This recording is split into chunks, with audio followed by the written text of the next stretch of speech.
शव को अकेला क्यों नहीं छोड़ा जाता है? दोस्तों, क्या आपने कभी गौर किया है जब शरीर से प्राण निकल जाते हैं तो वो शरीर सिर्फ मिट्टी का ढेर होता है?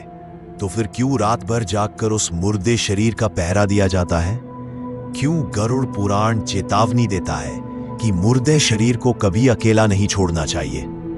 आज रूहानी फाइल्स में हम उस राज को जानेंगे जो मौत और शमशान के बीच एक पतले से पर्दे की तरह लटक रहा होता है। सूरज ढलने के बाद जब मौत आती है तो अपने साथ एक गहरा सन्नाटा लाती है।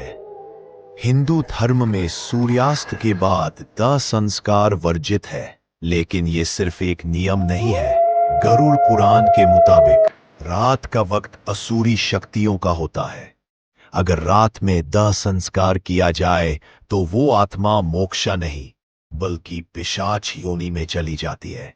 इसलिए शव को घर पर रख कर सुबह का इंतजार किया जाता है, लेकिन ये इंतजार हर पल ज्यादा खतरनाक होता जाता है। अब सवाल ये है कि अकेला क्यों नहीं छोड़ना? इसका जवाब रूह कपा देने वाला है। विष्णु पुराण और गरुड़ पुराण कहते हैं कि मौत के बाद शरीर एक खाली मकान की तरह होता है। इस ब्रह्मांड में ऐसे कई भटकती हुई बुरी आत्माएं हैं जो एक ऐसे ही खाली शरीर की तलाश में रहती हैं। अगर शव अकेला है तो कोई भी पराई आत्मा उसमें प्रवेश करके जिंदा लाश बना सकती है।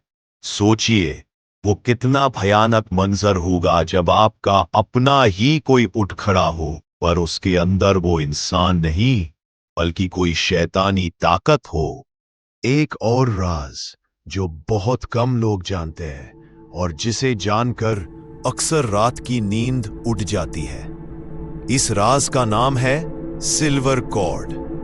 गरुड़ पुराण और कई गुप्त ग्रंथों के मुताबिक मौत के तुरंत बाद आत्मा पूरी तरह शरीर को नहीं छोड़ती। आत्मा और शव के बीच एक अदृश्य डोर जुड़ी होती है जिसे सिल्वर कॉर्ड कहा जाता है। इसी डोर के सहारे आत्मा घर के किसी कोने में चुपचाप बैठी रहती है, अपने ही शव को देखती हुई। वो बोल नहीं सकती, चिल्ला नहीं सकती, सिर्फ महसूस कर सकती है। हम आगे अब सोचिए, अगर उस शव के पास कोई जानवर आ जाए, कुत्ते, बिल्ली, और उस शरीर को नोचना शुरू कर दे। उस पल वो आत्मा सिर्फ देख नहीं रही होती, उसे हर जख्म, हर दर्द वैसा ही महसूस होता है जैसे वो अभी भी जिंदा हो।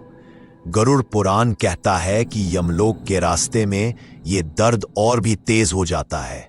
आत्मा चीखती है पर उसकी चीख सिर्फ उस अंधेरे को सुनाई देती है।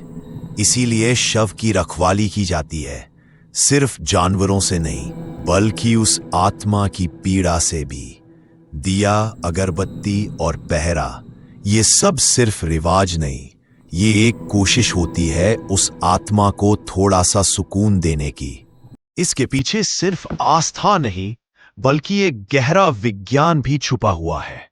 मृत शरीर से निकलने वाले बैक्टीरिया और सड़न से उठने वाली तीखी गंध नेगेटिव ऊर्जाओं को चुंबक की तरह अपनी ओर खींचती है।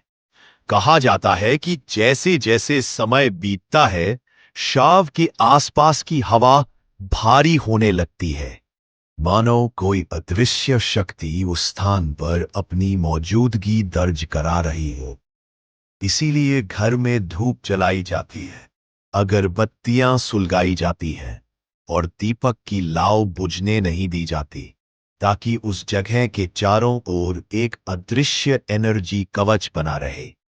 क्योंकि बिना रोशनी और बिना पहरे के वही स्थान धीरे धीरे एक नेगेटिव पोर्टल में बदल सकता है, ऐसा द्वार जहां से वापस लौटना हर आत्मा के लिए संभव नहीं होता।